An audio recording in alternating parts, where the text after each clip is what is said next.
Hello প্রিয় শিক্ষার্থীরা, আমি তন্ময় আবারও নতুন একটা ভিডিও নিয়ে আমি তোমাদের সামনে উপস্থিত হয়েছি।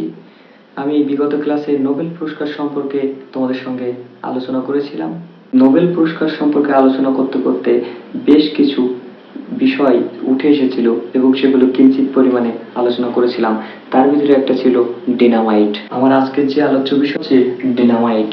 আমি এই ডিনামাইট সম্পর্কে বেশ কিছু গুরুত্বপূর্ণ তথ্য তোমাদের সামনে তুলে ধরার চেষ্টা করব।